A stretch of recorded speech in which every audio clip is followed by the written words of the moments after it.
પણ આ મારી વેદના છે, પ્રજાની વેદના અમે તમને રજૂ કરીએ છીએ. તમે આ કાગળ લઈ અને બસ પ્રેસ ફોટોગ્રાફરમાં અમે ઈ નથી. અમે લોકોના પ્રશ્નને વાચા આપવા આવ્યા છે. પૂર્ણ થાય લોકોની વેદના, એના માટે લડીએ છીએ. અમારા વ્યક્તિગત તમારું કઈ કામ નથી, તમારા કમિશનરશ્રીનું પણ કઈ કામ નથી. પણ 1000 લોકોનું ટોળું નીચે આવે છે અને જાણે આતંકવાદી આવી ગયા હોય એવી રીતે કિલ્લાબંધી.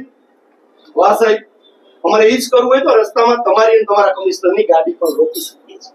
આ વિરોધ પક્ષનો તાકાત છે અને ભૂતકાળની અંદર પણ આ કરેલું છે. પણ અમારે એ નથી કરવું. તમે અમારી જે સમ્યતા છે એને જાળવો. તમારા કમિશનરને ફોન તો કરો સાહેબ, એઝ એ અધિકારી તરીકે. અમે સોમવારે ટાઈમ લઈને આવ્યા. ટાઈમ લેવાનો જ નહીં. પ્રજાના નોકર છે, પ્રજાના ટેક્સ થી પગાર લે. કોઈ આપણા કોઈ સર નથી, મિસ્ટર જ છે. શુક્રવારે આવ્યા અમે ટાઈમ લઈને, કઈ જવાબ ન આપ્યો. 2.5 કલાક સોમવારે અમે બેઠા, મહિલાઓની સાથે અમે આવ્યા હતા. અમારા વોર્ડની આ 16 નંબર વોર્ડની રજૂઆત માટે 2.5 કલાક અમને બેસાડ્યા અને 4 ફોન કર્યા. ત્યારે એવો જવાબ આપ્યો કે હું 10 મિનિટ પછી મીટિંગ માંથી આવી.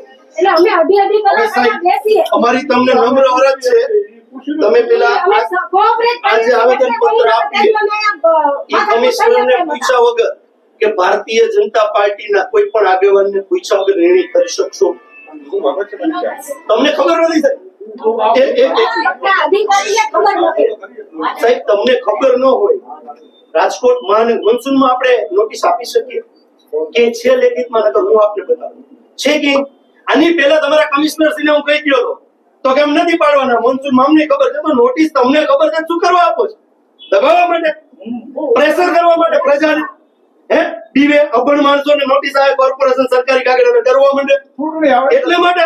તમને ખબર છે, તમારા કમિશનર એમ કે અમને ખબર છે ચોમાસામાં નો અમે ડિમોલેશન કરી. આની પહેલા હું રજૂઆત કરવા આવ્યો તો પાછી કા 1500 નોટિસ આપી. તમે શહેરનું ડેવલપમેન્ટ કરો.